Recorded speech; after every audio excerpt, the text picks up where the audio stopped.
Hello guys. तो कैसे हो आप लोग। अपन ने लास्ट क्लास में डिस्कस किया था कि मॉडुलस फंक्शन क्या होता है। ठीक है, अब अपन थोड़ा ना उसकी प्रॉपर्टीज के बारे में देखेंगे कि क्या क्या उसकी प्रॉपर्टीज होती है। तो हेडिंग डालेंगे कि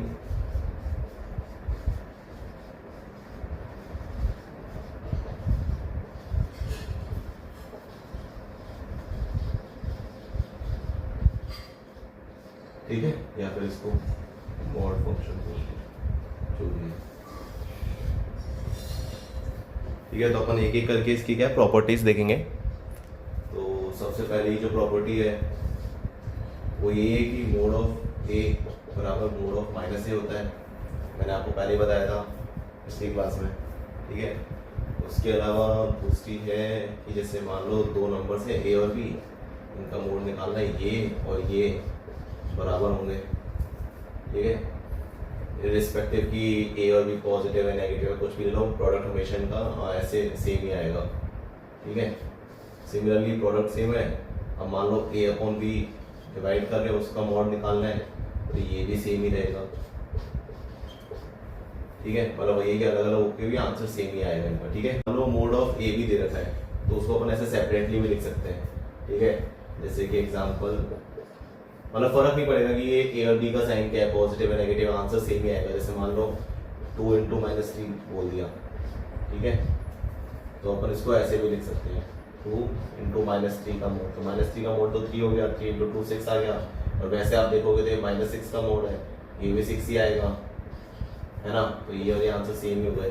ठीक है, सिमिलरली ये तो प्रोडक्ट का था, अगर डिवाइड कर रहे होंगे तो भी ऐसे ही आएगा कि mode of A upon B जो होगा वो mode of A upon mode of B बन जाएगा। अब इसमें ना चौथी प्रॉपर्टी आती है, वो इंपॉर्टेंट है कि mode of A plus B जो है लेस देन और equals to mode of A plus mode of B. ठीक है, ये थोड़ी इंपॉर्टेंट है, ये ध्यान रखना। और जो ये साइन ऑफ इक्वलिटी है, ये जो साइन ऑफ इक्वलिटी है, it holds only when the sign of A and B are same. क्या मतलब है मेरा कि ये और ये टर्म, ये वाली टर्म और ये वाली टर्म, ये दोनों इक्वल कब होंगे, जब ए और बी जो है वो दोनों का साइन सेम हो, या तो दोनों माइनस हो या दोनों प्लस हो, तब ये इक्वलिटी होल्ड होगी। वरना उसके अलावा जितने भी केस बनेंगे उसमें ये वाला नंबर बड़ा आएगा इससे। ठीक है, चलिए अगली प्रॉपर्टी पे बढ़ते हैं। मान लो मोड ऑफ ए अपन को दे रखा है S N equals to K, तो जो ए की वैल्यू होगी ना वो लाई करेगी के से लेके माइनस के बीच। ठीक है, अगर मोड ऑफ ए जो है वो लेस देन और इक्वल्स टू के है तो ए की जो वैल्यू है वो माइनस के से के बीच में लाई करेगी। माइनस के और के को इंक्लूड करना है। अगर मान लो यहाँ पे इक्वलिटी का साइन नहीं होता तो यहाँ पे इक्वलिटी का साइन हट जाता, मतलब mode of A less then के दे रखा होता तो इसके लिए माइनस के से के बीच में होती है की, लेकिन माइनस के और के ये दोनों जो है ये इंक्लूड नहीं होते, है ना। इन दोनों को अपन इंक्लूड नहीं करते। मतलब क्या बोल रहा हूँ मैं कि जैसे मान लो ये दे रखा है तो इसका मतलब होता है कि माइनस के से लेके के तक वैल्यू है, के नहीं हो पाएगी ना ही माइनस के हो पाएगी। ठीक है,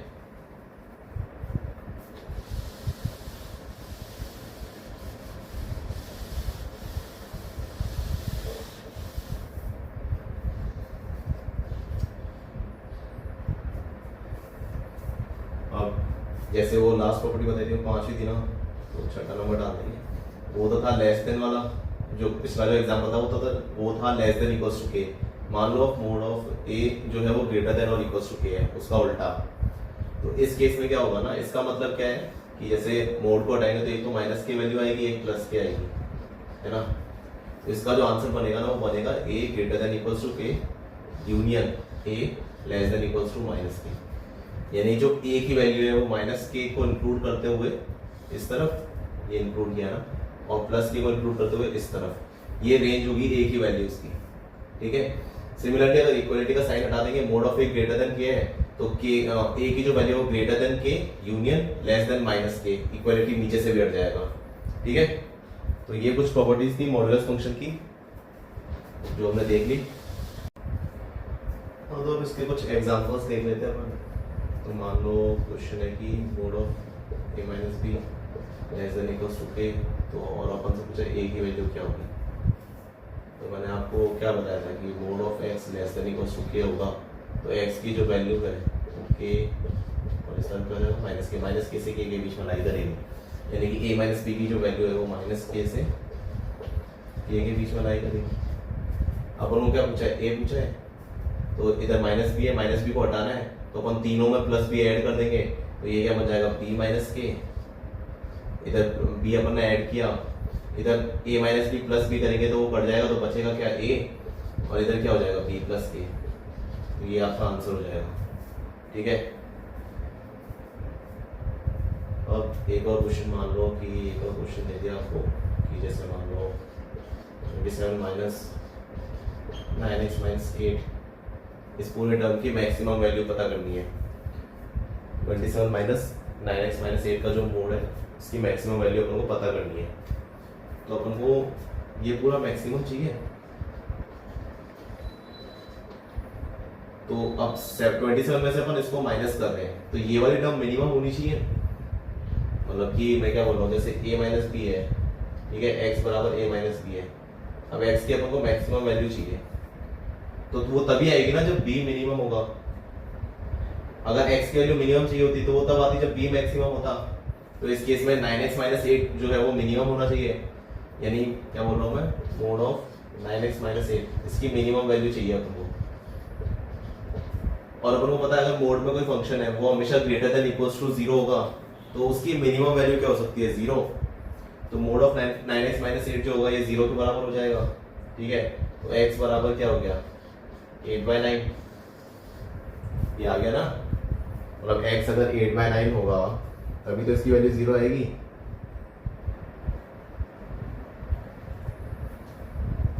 तो ये तो मैंने आपको समझा दिया कि बेसिक कॉन्सेप्ट क्या रहता है। अब हाँ, इसमें अपन से पूछा है कि इसकी मैक्सिमम वैल्यू क्या रहेगी, तो ये तो 0 हो जाएगा, तो मैक्सिमम वैल्यू आंसर आ जाएगा 27। ये वाला जो फंडा है ये याद रखना है ना, ये काम आएगा आगे, कि अगर इसको इस पूरी टर्म को मैक्सिमम करना है तो इसको अपन को मिनिमम करना पड़ेगा, और मिनिमम वैल्यू इसकी 0 हो सकती है, और वो 0 कहाँ पे हो रही है 8/9 पे।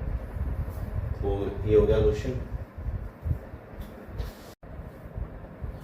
हाँ, तो अपना जो नेक्स्ट टॉपिक है वो है ग्रेटेस्ट इंटीजर फंक्शन। ठीक है, तो ये क्या होता है देखो,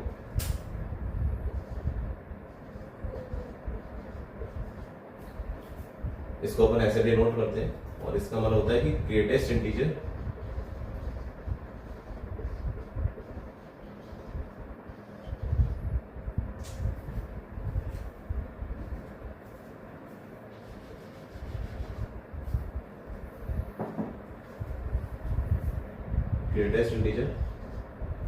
लेस देन और इक्वल टू x, यानी x की जो भी अपन को वैल्यू दे रखी है, अब मान लो x की वैल्यू जो दे रखी है वो इंटीजर है, तो वही आंसर हो जाएगा इस केस में। अब x की वैल्यू इंटीजर की जगह कुछ और दे रखी है, वो इंटीजर नहीं है, जैसे मान लो डेसिमल नंबर है, कुछ भी है, जैसे मान लो 3.1 है, तो 3.1 तक जैसे नंबर लाइन में अपन लो ये रहा 2, ये रहा 3, अब जो वैल्यू है मान लो वो दे रखी है 3, मतलब इसमें x की जगह रखा है 3.1। ठीक है, तो 3.1 का यहाँ पे आएगा, कहीं पे 3 के आगे तो आएगा, है ना, यहाँ पे आएगा 3.1। तो 3.1 से जस्ट पहले सबसे बड़ा इंटीजर है वो क्या है, मतलब इंटीजर तो बहुत सारे हैं इस नंबर लाइन में। आप 3.1 यहाँ पे इसके इधर जाओगे तो सारे ही इंटीजर्स आते जाएंगे, बहुत सारे इंटीजर्स आते जाएंगे, लेकिन सबसे बड़ा जो इंटीजर होगा वो क्या होगा 3 होगा, तो इसका आंसर जो होगा वो 3 हो जाएगा। ठीक है, तो बेसिक यही है कि जो रिजल्टेंट नंबर आएगा वो ग्रेटेस्ट इंटीजर होगा less than the given number, अगर इंटीजर नहीं है। ठीक है, और अगर इंटीजर है तो वही की वही आंसर हो जाएगा। जैसे मान लो कि यहाँ पे अपन को 3 दे रखा है, तो इसका आंसर 3 हो जाएगा। अब मान लो x की जो वैल्यू वो नेगेटिव हो, जैसे मान लो -2.14 हो, तो आंसर क्या होगा, अगर -2.14 हो तो आंसर क्या होगा। अब आप लोग क्या बोलने वाले हो, अगर आपने बोला -2 तो आंसर गलत हो जाएगा। ठीक है, बताता हूँ क्यों। नंबर लाइन है, ये 0 है, ये -1 है, ये -2 है, ये हो गया -3। ठीक है, क्या बोल रहा है -2.14, -2.14 मतलब -2 तो ये रहा, -2.14 इस तरफ आएगा कहीं पे, इधर ही तो आएगा -2.14। तो -2.14 से जस्ट पहले सबसे बड़ा इंटीजर कौन सा है, -3 है। तो इस केस में इसका आंसर जो होगा वो हो जाएगा -3। ठीक है, अब मान लो और एग्जांपल ले लेते हैं।